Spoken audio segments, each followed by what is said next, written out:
नमस्कार।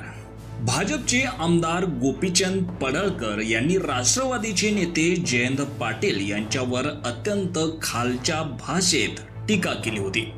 सांगलीमधील एका कार्यक्रमामध्ये बोलताना गोपीचंद पडळकर यांनी जयंत पाटलांचा एकेरी उल्लेख करत त्यांच्या वडिलांचं नाव घेत एक मोठं वादग्रस्त वक्तव्य केलं होतं। तुझ्यासारखी ती औलाद नाही, तू राजाराम पाटलांना काढलेली औलाद मला अजिबात वाटत नाही। काहीतरी गडबड असणार आहे। पडळकरांच्या याच वक्तव्यामुळे राष्ट्रवादीचे नेते आक्रमक झाले आहेत। सांगलीमध्ये राष्ट्रवादीकडून पडळकरांनी केलेल्या वक्तव्याचं निषेधार्थ आंदोलन केलंय। अशातच या प्रकरणावरून स्वतः शरद पवारांनी मुख्यमंत्री देवेंद्र फडणवीस यांना फोन केलाय। अशी गलिच्छ टीका योग्य नसल्याचं पवारांनी फडणवीसांना म्हटलं असून पडळकरांच्या वक्तव्यावर नाराजी व्यक्त केली आहे। तर गोपीचंद पडळकर यांच्या या वक्तव्यावर भाजपची प्रतिक्रिया समोर आली आहे। असे की गोपीचंद पडळकरांनी जे स्टेटमेंट केलं ते योग्य आहे असं माझं मत नाही।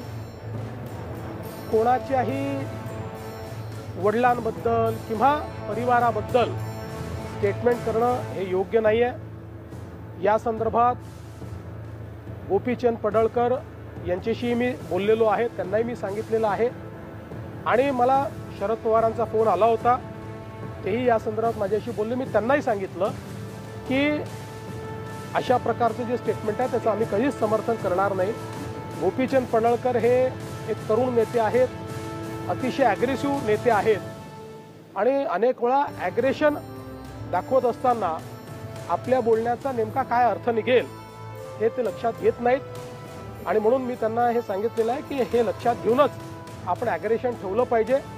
तुम्हाला भविष्यात चांगला नेता म्हणून मोठी संधी आहे, त्याच्यामुळे तुम्ही आपण बोलत असताना त्याचे काय अर्थ निघतील अशा प्रकारचा विचार केला पाहिजे, हा सल्ला मी त्यांना दिला आहे। तर गोपीचंद पडळकर हा फक्त एक मोहरा आहे। हा फडणवीस यांनी राजकारणात आणलेलं एक पाप आणि साप आहे। फडणवीसांनी पुढे येत पडळकर सारख्यांची तोंड बंद करावीत, नाहीतर पुढे येऊन सांगावं की हे पाप त्यांचंच आहे, असं जोरदार हल्लाबोल करत राष्ट्रवादी शरद पवार गटाचे पुणे शहराध्यक्ष प्रशांत जगताप यांनी म्हटलं आहे। त्यामुळे आता गोपीचंद पडळकर यांच्या या वादग्रस्त वक्तव्यामुळे महाराष्ट्रातलं राजकारण आणखीनच तापलं आहे। आता पुढे या शब्दयुद्धाचं राजकीय परिणाम काय होतील हे पाहणं देखील महत्त्वाचं ठरणार आहे। याबाबत तुम्हाला काय वाटतं, तुमची प्रतिक्रिया कॉमेंट सेक्शनमध्ये नक्की कळवा आणि असेच राजकीय घडामोडी पाहण्यासाठी चॅनलवर नवीन असाल तर सबस्क्राईब करून बेल आयकॉन दाबायला विसरू नका। धन्यवाद।